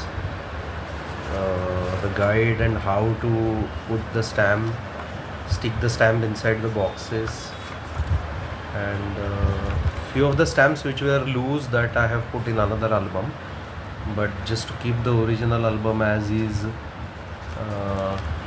I have just done a bit of a binding, so I thought I'll just share with you. This I'll be keeping in one of my exhibits during the book kind of publication. Thanks you. Bye. होत आहे. तुला फार छान वाटत असेल. तशी आपली मैत्री जवळ 30 वर्ष जुनी नेल्कोपासूनची. सुरुवातीला नेल्को ऑफिसमध्ये तो दिसायचाच, पण आपली ओळख जुजली होती. नंतर आपण ONGC प्रोजेक्टवरती एकत्र काम केलं. साधारणतः ही गोष्ट असेल 95 सालची. मला तो पहिला दिवस चांगलाच आठवतो आहे प्रोजेक्टवरचा. जुहू एअरपोर्टवरती ते ONGC ऑनसाईटला जायला आपल्याला हेलिकॉप्टर पकडायला लागायचं. तर त्या हेलिकॉप्टरची काही अशी फिक्स टायमिंग वगैरे नसायचं, कारण हेलिकॉप्टर जेव्हा अवेलेबल असेल आणि प्रेफरन्सप्रमाणे जेव्हा तुमचं नंबर येईल तेव्हा तुम्ही तिथे हजर असायला लागायचं. म्हणून सकाळी 7:30ला रिपोर्टिंग करायला सांगितलं होतं. मी पोहोचलो 7:30ला. तुला देखील बोलवलं होतं, पण तुझा काही पत्ता नाही. हळूहळू एअरपोर्ट अनाऊन्स होत होत्या, नावं अनाऊन्स होत होती. 7:30 ते 8 झाले. 8ची 8:15 झाली. माझी मनातल्या मनात धाकधूक वाढत होती की अरे बापरे, बहुतेक आज आपल्याला जायला मिळणार नाही. आपलं हेलिकॉप्टर मिस होणार. ऑफिसमध्ये जाऊन शिव्या खायला लागणार. मोरावला रिक्षाचं रिइम्बर्समेंट फॉर्मवरती सही करायला खारखूर करणार. तुला मनातल्या मनात बऱ्याच शिव्या घातल्या. शेवटी तू 8:30ला तिथे आलास. मी तुला म्हटलं, अरे तुला 7:30ला बोलवलं होतं, आता 8:30 झालेच. तर तू शांतपणे म्हणाला, हे बघ, आपलं अंधेरीचं ऑफिस 8:45ला चालू होतं. मी इथं पार्ल्याला 8:30ला पोचलो आहे.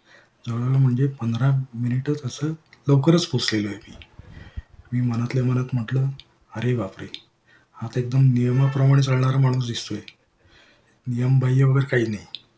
असो, इथे ONGC ऑनसाईटला म्हणजे बॉम्बे आयला राहायला लागायचं. खाण्यापिण्याचे काही प्रॉब्लेम नव्हते. सगळ्या टाईपचं तिथे फूड असायचं. म्हणजे Chinese, continental, Punjabi, north Indian, south Indian, Marathi सगळ्या टाईपचं फूड असायचं. बफे असायचा. पण हे एवढं सगळं सोडून तू खिचडी ऑर्डर करायचास. खिचडी नसायची मेन्यूमध्ये, पण ती तुझ्यासाठी बनवायची ती. तू ते एकदम मिटक्या मारून खायचास.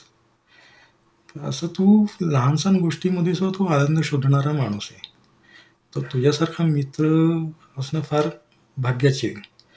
तू अजून अशी बरीच पुस्तकं लिही आणि त्याच्यासाठी तुला खूप साऱ्या शुभेच्छा. अजित आणि सुचेताची ओळख माझी UK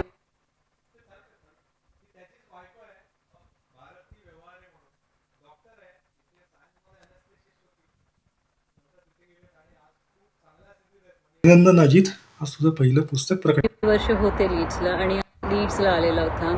तेव्हा अजित आणि सुचेताची ओळख बरीच पुस्तकं लिही आणि त्याच्यासाठी तुला खूप साऱ्या शुभेच्छा. अजित आणि सुचेताची ओळख माझी UK झाली 20 वर्षापूर्वी. तेव्हा अजित कामानिमित्त लीड्सला आलेला होता. ते काही वर्ष होते लीड्सला आणि आम्ही न्यूकॅसलमध्ये होतो. पहिल्या भेटीतच असं वाटलं की आम्ही एकमेकांना इतके वर्षापासून ओळखतोय आणि माझी आणि सुचेताचं पण सूत पटकनच जमलं. आम्ही बरेच वेळा एकमेकांकडे विकेंडसाठी जायचो, राहायचो, फिरायला जायचो बरोबर. सुचेताने माझ्यासाठी डोहाळे जेवण आयोजित केलं होतं आणि ते मला आजही तितकंच आठवतं. अगदी आपुलकीने आणि प्रेमाने तिने सगळं केलं होतं. सुचेता आणि अजित दोघंही अतिशय मनमिळाऊ आणि प्रेमळ आहेत. आणि मला आठवतं अजितने त्याच्या लग्नाची गोष्ट सांगितलेली की 30 मुली बघितल्या, पण आता समजू शकते की त्याने अगदी योग्य निवड केली. आणि सुचेता नेहमी पाठीशी उभी असते, सगळ्या निर्णयांना साथ देते. आज त्यांच्या पुस्तक प्रकाशनाच्या निमित्ताने मी दोघांचंही अभिनंदन करते अगदी मनापासून आणि पुढील वाटचालीसाठी आमच्या शुभेच्छा नेहमीच त्यांच्याबरोबर असते. निरंजन व्यवहारे, आता नेल्कोमध्ये माझे दोघं मित्र आहेत, ते हसतील त्याला बघून. तर वेळ आहे 30 झाले, 31वी पसंत झाली. हे असं काय होणार माहीत नव्हतं आयत्या वेळेला. तर त्याची गंमत अशी झाली होती की ऑफिसमध्ये खरंच तो इतका साधा होता. म्हणजे आत्तासुद्धा व्हिडिओत तुम्ही बघितला असाल तो ज्या पद्धतीने बोलतो. कधीही आम्हाला कोणाला वाटलं नव्हतं की UK जाऊन तो एवढं काय काय अचीव करेल. म्हणजे चांगलीच गोष्ट आहे, आनंदाची. आम्हालासुद्धा खूप आनंद होतो. पण आज त्याचं न्यूकॅसलला मोठं घर आहे, मँचेस्टरला मोठं घर आहे आणि आम्ही भरपूर वेळा जाऊन त्याच्या घरी राहायचो, त्याच्या गाडीमधनं फिरायचो. भारती त्याची बायको, ती इथे जशी हे होती ॲनेस्थेसिस्ट, तिथे तिने अनेक परीक्षा देऊन ती खूप मोठ्या पोझिशनला आता कन्सल्टंट म्हणून काम करते. आणि डॉक्टर असूनसुद्धा ती खूप म्हणजे घरचं पण सगळं बघते आणि भरपूर अशी असं वाटतच नाही की ती UK एवढी मोठी डॉक्टर आहे. पण त्याच्यामुळे यांच्याकडे भरपूर जाणं येणं होतं.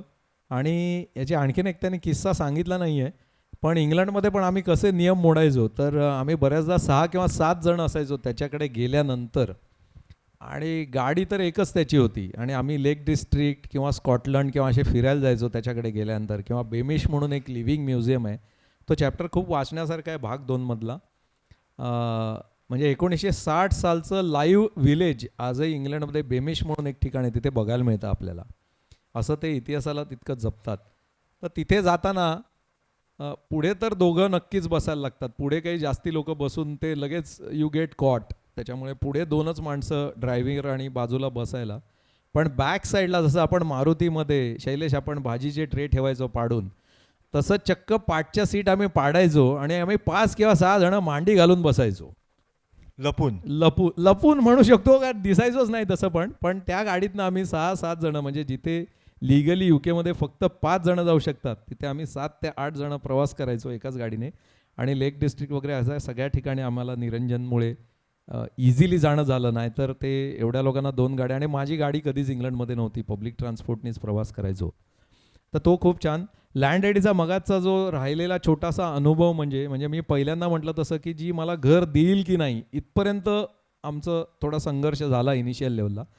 पण नंतर ती माझ्याकडे जेवायला आली, तिला बऱ्याच गोष्टी लक्षात आल्या की यांना एवढी भांडीकुंडी का लागतात वगैरे वगैरे, किंवा आम्हाला घरात काही खिट्या लावून पाहिजे होत्या, किंवा जान्हवी लहान होती तेव्हा वगैरे वगैरे. तर नंतर इतकी मैत्री झाली. आणि एकदा मी तिचं एक लेटर आलं होतं तेव्हा तिला विचारलं की मी स्टॅम्प कलेक्ट करतो, तर त्याच्यावरचा मी स्टॅम्प घेतला चालेल का, मी तुला रिपोस्ट करीन ते लेटर. तर ते सगळं झालं. आणि नंतर जेव्हा मी परत फायनली येत होतो तेव्हा तिने मला सरप्राईज गिफ्ट म्हणून तिच्या वडिलांचं 1930 सालपासनंचं कलेक्शन स्टॅम्पचं मला भेट म्हणून दिलं. आणि मी ते आजही जपून ठेवलं आहे. आज एक्झिबिशनला पण आपल्याकडे ते आहे.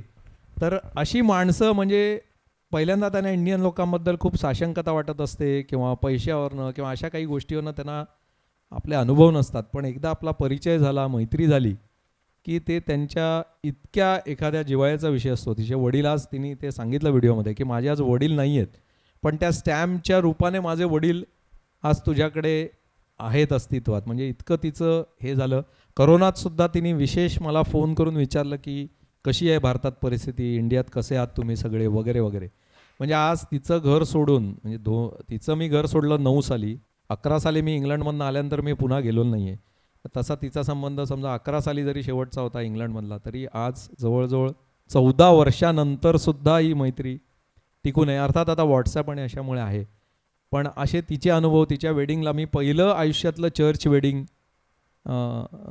अनुभवलं. तर विलास अल्मेडा माझा मित्र बसला इथे, पण त्याने काय आम्हाला चर्चला बोलवलं नव्हतं, त्यांनी पार्टी दिली होती. ती कुठे रे, हॉलमध्ये होती मला वाटतं. तर चर्च वेडिंग मी एकमेव इंग्लंडमध्ये अटेंड केलं. आणि आपल्याकडे जसं असतं, तिची पत्रिका पण मी कुठेतरी मला वाटतं एक्झिबिशनमध्ये ठेवली आहे, पुस्तकात छापलेलीच आहे. पण त्यांच्याकडे पण असं वधू आणि वर असं ते चर्चमध्ये जे 2 बेंचेस असतात, ते एका ठिकाणी वधू पक्ष बसतो, एका ठिकाणी वर पक्ष बसतो. आणि त्या पत्रिकेवर पण काय काय लिहिलेलं असतं. मला फारसं काही कळत नव्हतं तेव्हा, पण ते लोक ते पत्रिकेतनं पण काहीतरी वाचत होते. आपण फक्त हिंदी पिक्चरमध्ये यस आय असं काय ते एक बोलतात तेवढंच माहिती होतं. पण बाकी बरीच त्यांची पण प्रोसेस असते. आणि आम्हाला काय, तिचा नवरा आणि ती दोघंही सारखे, त्यामुळे आम्ही कुठल्याही बेंचवर बसलो तरी चालण्यासारखं होतं. वधूवरांच्या दोन्ही साईडनं होतं. ते तिचं दुसरं लग्न होतं जे अटेंड केलं ते. तर अशी खूप छान माणसं इंग्लंडमधल्या वास्तव्यात एकूण भेटली. अजूनही संपर्कात बरेच जण आहेत. बाईच्या चॅप्टरवरून आपण पुढे जाऊया. हो मिलिंद, मला घड्याळाकडे लक्ष आहे माझं. 6 वाजता म्हणजे संपणार काय होतं. तो विषय आला आणि तू जरा रमलास म्हणून मी काय जास्ती बरं, चाळवलं ठीक नाही. आहे. नाही तसं होतंच जरा. बर्मिंगहॅममध्ये मला वाटतं एक बालाजी मंदिरात तुम्ही देवळात पूजा केलीत का, सत्यनारायण पूजा? हां, तो एक खूप मजेशीर भाग आहे. बर्मिंगहॅममध्ये साधारण. आणि डॉक्टर अनुपम, मला असं डॉक्टर अनुपम, बरोबर. डॉक्टर अनुपम म्हणजे आमच्यासाठी तो अनुपम धर्माधिकारीच होता. लीड्समध्ये माझी त्याची पहिली ओळख झाली. आणि ही इज अ सायकियाट्रिस्ट आणि खूप छान व्यक्तिमत्व. आणि तो गमतीने असं आम्हाला सांगायचा, तुम्हाला काय ड्रग्स बिग्स पाहिजे असेल तर सांगा, माझ्याकडे भरपूर ॲडिक्ट लोक येतात ट्रीटमेंटसाठी आणि त्यांच्याकडे सगळं असतं. मजेनी म्हणजे असं. तर तो पहिले लीड्समध्ये होता, नंतर तो बर्मिंगहॅममध्ये राहायला गेला. आणि त्या दरम्यान 2005 साली बालाजीचं एक मोठं मंदिर बर्मिंगहॅम आउटस्कर्ट्सला वेस्ट मिडलँड्समध्ये झालं. तिथे मी एकदा जाऊन आलो होतो, पण आई बाबा आले होते. आणि तेव्हा तिथे अशी एक पद्धत चालू झाली होती की दर पौर्णिमेला तिकडे तुम्हाला जर का पूजा करायची असेल तर सांघिक सत्यनारायणाची पूजा करता यायची. तर योगायोगाने मी म्हटलं तसं मी कंपनीत काम थोडं कमीच करायचो. तर विकेंडला मी असं प्लॅन केलं की अनुपमकडे जायचं. शनिवारच्या दिवशी पौर्णिमा आली होती. शनिवारी बालाजीच्या देवळात सगळ्यांच्या बरोबर पूजा करायची. आणि आईबाबा पण आले होते तेव्हा, त्यामुळे बालाजीच्या मंदिरात पूजा करायची सत्यनारायणाची. रविवारचा दिवस हा आम्ही ड्राईव्ह थ्रू सफारी म्हणजे वेस्ट मिडलँड्समध्ये ती पण एकमेव सफारी अशी आहे की दॅट्स अगेन अ लाईव्ह जंगल. म्हणजे तिथे आपण गाडी घेऊन जाऊ शकतो. अट एवढीच असते की गाडीतनं उतरायचं नाही आणि त्या सफारीत जे जे काही प्राणी असतात आजूबाजूला तुम्ही फार फार तर गाडीतनं खिडकी खाली घेऊन खायला घालू शकता, पण गाडीतनं बाहेर उतरायचं नाही. आणि तुम्हाला हरणं वगैरे असे भरपूर हत्ती, जिराफ, उंट, तिथे 2 वेगळ्या प्रकारचे उंट बघायला मिळाले ज्यांना 2 हंप मोठाले असतात. अशांना तुम्ही खायला, पण गाडीतनं उतरायचं नाही. तर अशी एक लाईव्ह जंगल सफारी आम्ही ड्राईव्ह थ्रू सफारी म्हणतात, ती वेस्ट मिडलँडची आहे, ती बघितली. अनुपम खूप सेफ ड्रायव्हर होता. त्यावेळेला मी आयुष्यात इंग्लंडमध्ये पहिल्यांदा गाडी चालवली आणि आय वॉज जस्ट फॉलोईंग हिम. म्हणजे त्यांनी मला सांगून ठेवलं होतं, तू फक्त माझ्या पाठून यायचं, बाकी तू काही चिंता करू नको. ऑटो गाडी होती. मी भारताचं लायसन्स त्यांचं पण राईट हँड ड्राईव्हच आहे. हां, तिथे पण राईट हँड ड्राईव्ह. आपला भारतातलं लायसन चालतं तसं या तसं. इंटरनॅशनल लायसनची गरज लागत नाही. फक्त तुम्ही कालांतराने स्वतःची गाडी घेणार असाल किंवा काय तर लायसन्स काढायला लागतं. नाहीतर 1 वर्ष गेल्यानंतर तुमचं भारतीय लायसन्स जसंच्या तसं चालतं इंग्लंडमध्ये आजही. आणि मला कधी गाडी मी इंग्लंडमध्ये कधी चालवली नव्हती, पण ऑटो गाडी घेतली होती आणि ते पहिल्यांदा, कारण ड्राईव्ह थ्रू सफारी असल्यामुळे गाडी घेणं भागच होतं. पण खूप छान अनुपमकडे. आणि अनुपमची पण एक एव्ही दिलेली आहे त्यांनी, तर बघायची का? वेळ आहे का मिलिंद आपल्याला? हो माझा हो, वेळ बिंदास. म्हणजे आपण पुढचे कमी करू आपण, पण हे जरा कंटाळला नाही आहेत ना सगळे? प्लीज I mean, नाही म्हणा. आता आज काय 7 शिवाय नाश्ता नाही आहे एवढं नक्की आहे. त्यामुळे सुहास बाबा विचारून घे रे, 7ला येणार आहे ना नाश्ता. आला? चला मग. काळोख पण धन्यवाद सर्वांचे निमंत्रितांचे धन्यवाद. काळोख पण झालाय. 3 अनुपम डॉक्टर 3 पुढे. माझे नाव अनुपम धर्माधिकारी आणि मी इंग्लंडमध्ये बर्मिंगहॅम जवळ सोलिहल शहरामध्ये असतो. माझी आणि अजितची मैत्री आता जवळजवळ 20 वर्षांची आहे. आम्ही पहिल्यांदा भेटलो ते लीड्स शहरामध्ये, जिथे अजित काम करत होता आणि मी सुद्धा कामानिमित्त नुकताच शिफ्ट झालो होतो. आजचा दिवस खरं तर खूप खास आहे आणि माझ्यासाठी आणि आपल्यासाठी अत्यंत आनंदाची आणि अभिमानाची गोष्ट आहे की अजितचे पुस्तक प्रकाशित होत आहे. खरं तर या प्रसंगामध्ये तिथे प्रत्यक्ष हजर असू शकत नाही याचं हळहळ वाटते, पण व्हिडिओद्वारे का होईना या कार्यक्रमामध्ये सहभागी होता आलं याच्यामुळे समाधान वाटते. अजितच्या व्यक्तिमत्वाचे खरं तर अनेक पैलू आहेत आणि लिखाणाच्या माध्यमातून सुद्धा अजित किती कमाल करू शकतो हे या पुस्तकाद्वारे दिसते. या पुस्तकाच्या काही छटा अजितने माझ्याशी शेअर केल्या प्रकाशित होण्याच्या आधी.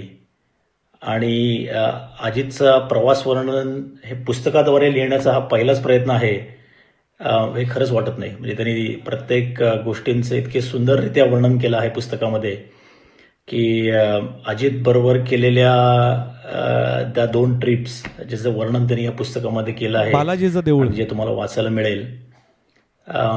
याचे म्हणजे ते वाचताना त्या गोष्टी परत डोळ्यासमोर उभ्या राहिल्या. तर अजित बरोबर पहिल्यांदा आम्ही सासू सासरे आले होते, वेल्सला आम्ही गेलो होतो कॅरॅव्हन पार्कमध्ये.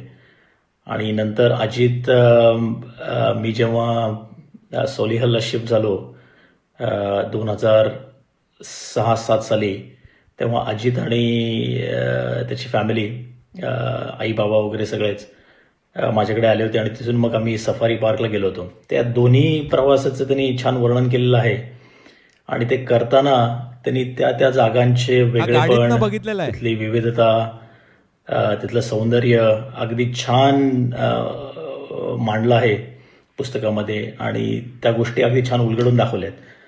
तर ते जेव्हा मी वाचत होतो ते दोन्ही माथेरानसारखी टॉय ट्रेन, त्या दोन्ही नोडोनिया, तेव्हा ते अगदी छान त्या मी प्रत्यक्ष त्या 20 वर्षापूर्वी ज्या प्रवास केले त्या गोष्टी माझ्या डोळ्यासमोर परत छान उभ्या राहिल्या. आणि जेव्हा तुम्ही पुस्तक वाचाल तेव्हा सुद्धा तुम्हाला त्या गोष्टी वाचताना, अनुभव वाचताना आनंद मिळेल आणि निश्चितच प्रेरणा मिळेल.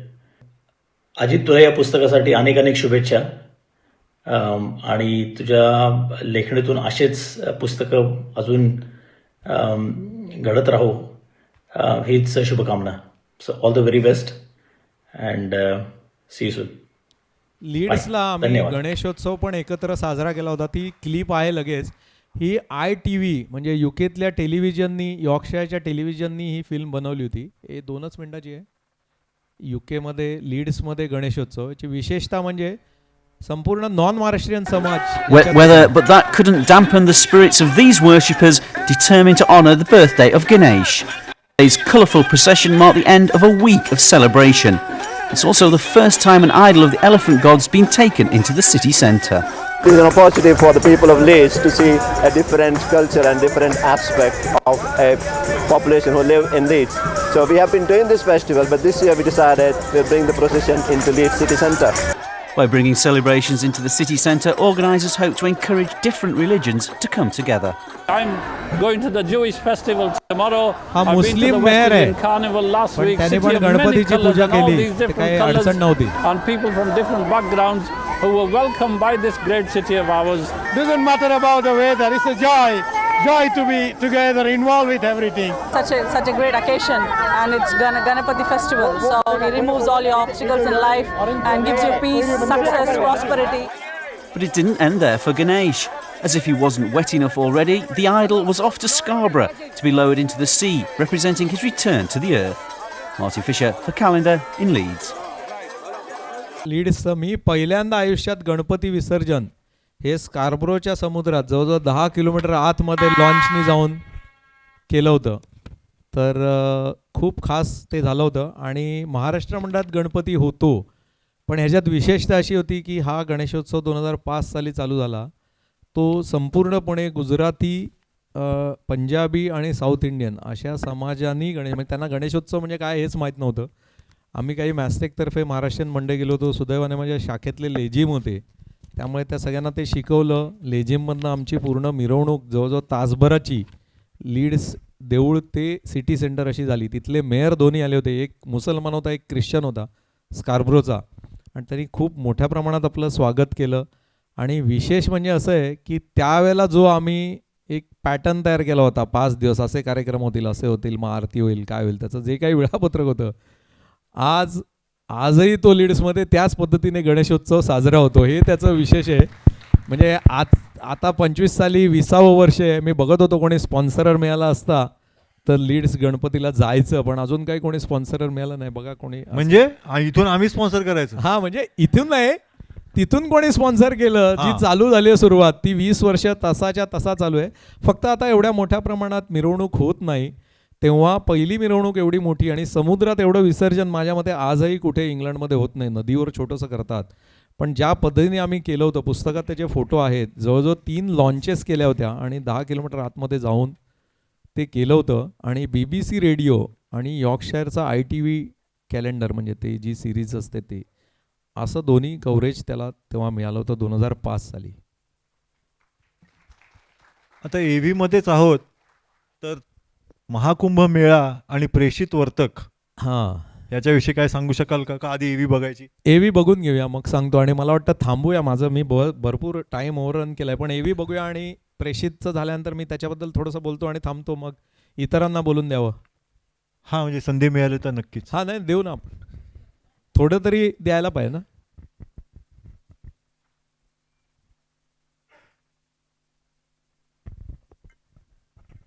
ह्याच्यात त्याचा चेहरा नाही आहे, त्यांनी ऑडिओ करून पाठवली, तो जरा लाजरा आहे थोडा. मला हा एक माझ्या लाईफमधला एक भाग्याचा आणि एक संयोगाचा इव्हेंट वाटला. कारण 145 वर्षानंतर येणारा हा इव्हेंट, की जेव्हा मी त्या जाण्याच्या परिस्थितीमध्ये होतो, माझी हेल्थ ॲज वेल ॲज अदर कंडिशन्स खूप चांगल्या सिच्युएशनमध्ये असताना मला तो जायला मिळाला, म्हणून मला खूप बरं वाटतं. 10 जानेवारी 2025ला एक असा विचार आला मला की आपण जायला हवं. There was no good reason की का जाऊ नये. म्हणून एक 8-10 फ्रेंड्सना तयार करण्याचा प्रयत्न केला, पण शेवटी एकच आपला अजित वर्तक, माझा एक्स कलीग, तो फर्मली उभा राहिला आणि म्हणाला लेट्स गो. त्यांनी मस्त 2 वीक्सचा एक लखनौ, अयोध्या, प्रयागराज, चित्रकूट, काशी, बोधगया असा मस्त भरगतचा प्रोग्राम बनवला होता. 2 आठवड्याची सुट्टी घेऊन मला यायला सांगितलं होतं. त्यामुळे मी London to Mumbai and Mumbai to London असं 2 वीकच्या तिकीट्सची अरेंजमेंट करून मी आलो. बरंचसं बोलण्यासारखं आहे या सगळ्या मोठ्या ट्रीपबद्दल. अयोध्या एक्सपिरियन्सही चांगलं होतं, काशी एक्सपिरियन्सही खूप चांगलं होतं, बोधगयाही चांगलं होतं, चित्रकूटही आवडलं. पण मला आज स्पेशली प्रयागराज भरत भेट जिथे झाली चित्रकूट, हा एक म्हणालो तसं हा एक खूपच चांगला संयोग होता. आपण म्हणतो ना तसं तो जुळून आला होता. 7 फेब्रुवारीच्या संध्याकाळी नाही ॲक्च्युली मिडनाईट नंतर आम्ही प्रयागराजला पोचलो. त्यामुळे ट्रॅफिकही आम्हाला तशी लागली नाही. ऑफकोर्स मी म्हणतो ट्रॅफिक नाही लागली म्हणजे ॲक्च्युली प्रयागमध्ये आम्ही सारिका माझी मावस बहीण राहते तिच्या सासरी गेलो होतो. ट्रॅफिक लागली नाही. तिचं घर आहे ते. आम्ही सकाळी बोट क्लब घाटासाठी आम्ही निघालो, कारमधून निघालो. विचार केला जेवढी कार अलाव करतील तेवढी आपण घेऊन जाऊ, त्याच्यानंतर चालत जाऊ. आमची चालण्याची तयारी होती त्यामुळे तशी काही प्रॉब्लेम नाही. पण अगेन आम्हाला खूपच एक सुखद पैशाची बनलं बघा अनुभव आला. तो म्हणजे आमची जवळजवळ 1/2 किलोमीटरवर आमची गाडी थांबवली गेली. त्यामुळे आम्हाला ती सोडावी लागली. सो आम्हाला जास्तीत जास्त 10 मिनिटाचा वॉक आम्हाला होता. लोक 12-12 किलोमीटर वॉक करून येत होते. आम्हाला 10 मिनिटाचा वॉक 1/2 किलोमीटर इश आम्हाला तो मिळाला. त्यामुळे खूप बरं वाटलं. तिथे गेलो घाटाजवळ प्रायव्हेट बोटही पटकन मिळाली. आम्ही 5 जण होतो.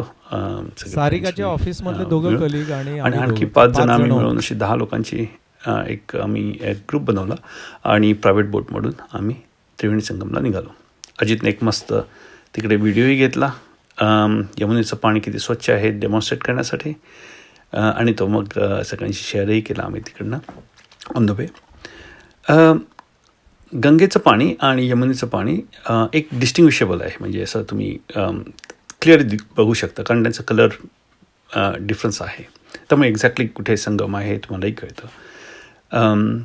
त्या संगमाजवळ त्रिवेणी संगमाजवळ एक आर्टिफिशियल टेम्पररी डेक गव्हर्नमेंटने केला होता.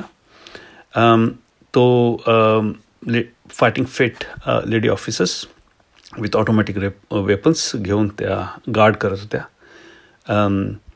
त्यांची शरीरकष्टी आणि त्यांचा जो गेटअप होता त्यांनी कोणालाही भीती वाटेल अशा स्थितीमध्ये होते. एकदम फायटिंग फिटमध्ये होते. डेकमध्ये एक पहिल्यांदा जातानाच लक्षात आलं की तिकडे मस्त चेंजिंग रूम्स होत्या. Nice changing rooms for ladies अज वेल अँड क्युबिकल्स अज वेल. अशा प्रकारची सोय होती. बरेचसे क्युबिकल्स होते, बरेचसे चेंजिंग रूम्सही होत्या with proper coaches and staff. Sofa वगैरे मस्त अशा प्रकारचे होते. The actual bathing experience was overwhelming to be honest. कारण त्यांनी ह्याचा फ्लो भरपूर मस्त होता. पाण्याचा फ्लो भरपूर होता. पाणी थंड होतं, वेदरही थंड होतं. आम्ही जवळजवळ 1.5 hours तिकडे संगमाजवळ स्पेंड केला.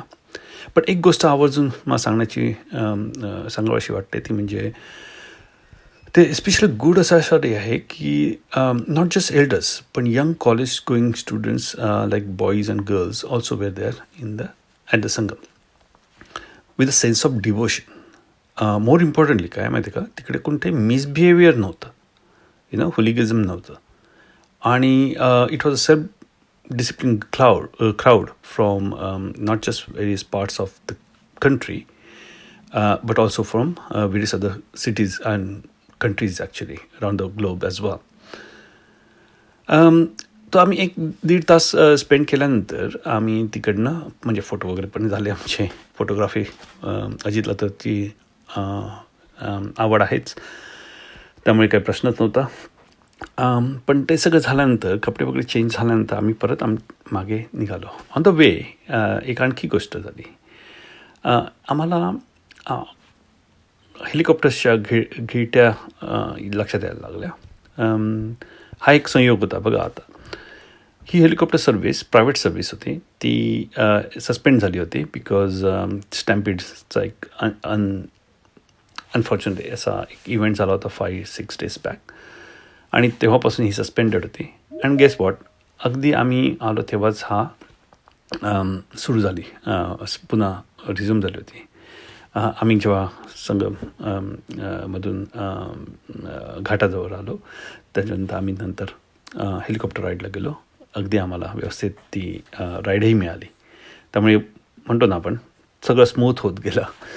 आम्ही नंतर त्याच्यानंतर तिकडेच थांबून थोडीशी भेळ, पुरी, चहा वगैरे अशी काही काही गोष्टी करत टाईमपास करून आम्ही नंतर मग लेझर शो अटेंड केला, आणि मग नंतर आम्ही रात्री जवळजवळ तासभर लेझर शो चालतो, अतिशय अप्रतिम. नेक्स्ट डे आम्हाला बऱ्याच शहरात बघितलंय, क्राऊडचा एवढा काही चांगला एक्सपिरियन्सही आतापर्यंत नाही बघितला आला, नव्हता. कारण आमचं सगळं एवढं स्मूथ होत गेलं. त्यामुळे आम्ही केवळ क्राऊड ॲक्च्युली बघण्यासाठी आम्ही मेन घाटांजवळ गेलो, जे जिकडनं मेन दुसऱ्या दिवशी आम्ही मुद्दामून गर्दी बघण्यासाठी गेलो इझी होतो. कमिटेबल वेगळ्या घाटावर, अरेल घाट. गेलो. प्रचंड लोकांचा लोंढे असे येत होते. परंतु flow management was really good. Obviously when I say really good म्हणजे त्यांचे फुल कॅमेरे फुल किलोमीटर, बऱ्याचशे किलोमीटर्स आधीपासून सगळे बघत होते, आणि त्याचबरोबर जशी क्राऊड येते त्याप्रमाणे ते डायवर्ट करत होते. काही शंकराचार्य मात्र चौक एक आहे, एक्सप्रेस असा आला की जिथे काही सेक्शन्स त्यांनी ते बंद केले होते, कारण त्यांचे क्लिनिंग ऑपरेशन्स चालू होतं कंटिन्युअस, ऑफकोर्स, कारण हे 24/7 लोकांचे लोंढे येत आहेत आणि त्यांना क्लिनिंगही करायचं असतं. बऱ्याच ठिकाणी कुठेही कोणीही मला असं हे दिसलं नाही, काही अभद्रपणा किंवा असं गचाळपणा असा दिसला नाही. ज्या मेन वाटांमधून आहेत तिथे कुठेही तसा काही प्रश्न नव्हता, आणि हे क्लिनिंग व्यवस्थित चालू होतं. त्याला 2 साधूंनी पकडलं. एक गोष्ट मला सांगण्यासारखी आहे की त्यांनी तिकडे डिजिटल सायनेजचा जर यूज केला असता तर फार बरं वाटलं असतं, कारण पोलिसांना प्रत्येक मिनिटाला इन्स्ट्रक्शन्स रिपीट करत राहावं लागत होतं, कारण फ्लो जसा पुढे येत होता तसे नवीन लोक जे येतात त्यांना इन्स्ट्रक्शन द्यावे लागत होत्या. हे जर डिजिटल सायनेज जे असतं तर त्यांनी ट्रॅफिक मॅनेजमेंट फार आणखी इझी झाली असते. पण ओव्हरऑल मला खूप सरकारचं आणि आपल्या लोकांचंही ॲक्च्युली तिथे आलेल्या सर्व लोकांचं एक कौतुक वाटलं, कारण एवढ्या मोठ्या प्रमाणामध्ये एवढ्या लोकांमध्ये कुठेही अभद्रपणा न होता किंवा हिंसा न करता सगळेजणं आपुलकीने आणि एकमेकांना सांभाळून सगळ्या गोष्टी करत होत्या. आय थिंक मी इथेच थांबतो, कारण बरंच काही बोलण्यासारखं आहे, पण आता प्रयागराजबद्दल इतकंच. थँक्यू. प्रेषितची मजा अशी की तो 2004 साली इंग्लंडला आला होता. आम्ही तेव्हा सगळेच मॅस्टिकच्या प्रोजेक्टने गेलो. आता तो 20 वर्ष तिकडे असल्यामुळे इतका बदलला होता, म्हणजे कुठेही रस्त्यावर खायचं किंवा काय हे पहिल्यांदा त्याला काय, म्हणजे तो असं बघायचा, आता इकडे खावं नाही, पाणी कुठलं काय वगैरे असं सगळं. म्हटलं अरे बाबा तू महाकुंभात आलायस ना, आता काय विचार करतोयस. आणि मग तो रुळला तिकडे 10 दिवस. मग सगळं स्ट्रीट फूडपासनं सगळं त्याचा झालं, कुठेही त्रास झाला नाही. आणि सर्वात महत्त्वाची गोष्ट म्हणजे त्याचा 50वा वाढदिवस काशी विश्वनाथच्या मंदिरात आम्ही साजरा करू शकलो. खरं तर त्यांनी ते सगळं त्याच्या डोक्यात होतं, मला माहितीच नव्हतं की त्याचा वाढदिवस 50वा या महाकुंभाच्या ह्याच्यात येतोय. त्यांनी फक्त आम्ही डेट्स आधी शेअर केल्या होत्या. पण खूप छान अद्भुत अनुभव. आणि माझं खरं पुस्तक हे जानेवारीत प्रकाशित होईल असा अंदाज होता, त्याच्यामुळे त्याच्यात हे महाकुंभचं खरं प्रकरण नव्हतं, पण काही अपरिहार्य कारणामुळे ते जानेवारीत होऊ शकलं नाही, प्रिंट म्हणा किंवा पब्लिश म्हणा. फेब्रुवारीत मी 11 दिवस 12 दिवस महाकुंभमध्ये होतो. खूप छान अनुभव. म्हणजे मी नाशिकमध्ये विजयबरोबर सिंहस्थ कुंभमेळ्याचा खूप विचित्र अनुभव घेतला होता, आणि त्यामुळे माझी पण थोडी मनस्थिती अशी होती, जावं की नको जावं, की येताच्या 50-60 पटीने मोठा मेळा आहे, पण खूप चांगलं व्यवस्थापन होतं त्या संख्येच्या तुलनेमध्ये. आणि म्हणून ते आयत्या वेळी मी 21वा प्रकरण भाग 1 मध्ये ॲड केलं आहे. आणि महाकुंभ जरूर त्याच्यामध्ये अनेक पुस्तकाचा शेवटचा चॅप्टर आहे का? शेवटचा चॅप्टर आयत्या वेळेला, म्हणजे जे 30 वर्षाचा कालखंड म्हटला तो खरा कालखंड 92 ते 22 असा होता, पण 25चं हे एक प्रकरण मी ॲड केलं, कारण माझ्या आयुष्यात सुद्धा हा पुन्हा न घडणारा प्रसंग आहे. 145-44 वर्षानंतर जो कुंभमेळा येतो, महाकुंभ, तो अद्भुत अनुभवला. आणि खरंच म्हणजे ते सगळंच म्हणजे, आणि गंमत म्हणजे जेव्हा मी चित्रकूटला गेलो तेव्हा जी रामावरतीची प्रदर्शनी बघितली तेव्हा असं लक्षात आलं की लखनौ सोडा, पण बाकी जो रामाचा सगळा जो प्रवास झाला त्याच वाटेने आम्ही प्रवास केला. म्हणजे अयोध्येत रामाचं सगळा निवास होता आणि त्याला वनवासाची जी पहिली वेळ आली, तर तो वनवासासाठी जेव्हा बाहेर पडला तिकडून, तेव्हा तो पहिला प्रयागला आला. त्याप्रमाणे आम्ही अयोध्येतनं प्रयागमध्ये आलो. प्रयागमध्ये आल्यानंतर त्याला वनवास होता, त्याच्यामुळे तो चित्रकूटमध्ये गेला. चित्रकूटची मजा अशी आहे, चित्रकूटचा जो वरचा भाग आहे पर्वतरांगांचा, तो उत्तर प्रदेशमध्ये मोडतो आणि जो खालचा भाग आहे तो मध्य प्रदेशमध्ये मोडतो. त्यामुळे आम्ही मध्य प्रदेशमध्ये गेलो आणि मग त्याला कामदगिरी प्रदक्षिणा म्हणतात, की जिथे हे सगळे रामायणातले मेजर पॉईंट्स त्या परिक्रमेत होतात. म्हणजे भरतबेटचा एक फोटो होता की जिथे भरतानी सांगितलं की हे राज्य तूच करायचं, तर ते पादुका घेतो आणि मग नंतर तो येऊन त्याचं राज्य करतो. तर 80% आपल्याला माहीत नाही, पण चित्रकूटमध्ये गेलो तेव्हा बरेच लोक आधी म्हणत चित्रकूट काय बघायचं, एक अर्धा दिवससुद्धा पुरे झाला. मी चित्रकूटच्या एका लोकल माणसाला जेव्हा तो म्हटलं तेव्हा तो म्हणाला, तुम्हाला रामायण काय माहिती आहे, तुम्ही काय वाचलंय रामायण? म्हटलं मला कबूल आहे, पण थोडा वेळेचं ठीक आहे. तिथे ना ते डोंगरे बसलेत ना, मला केव्हापासून बोलवतायत, करतायत, सांगतात आम्ही कधी यायचं. पुन्हा कधीतरी आपण चित्रकूट. पण चित्रकूट नंतर रामाचा प्रवास, नंतर नाशिक मार्गे तो खाली, आणि मग नंतर ते सगळं रामायण घडलं. पण आम्ही तिथपर्यंत प्रवास केला. नंतर पुन्हा काशीला उत्तर प्रदेशमध्ये आलो, मग बोधगयाला गेलो, पटण्याहून फायनली आम्ही परत आलो. तर ते प्रकरणही खूप वाचण्यासारखं आहे सगळं. Thank you so much.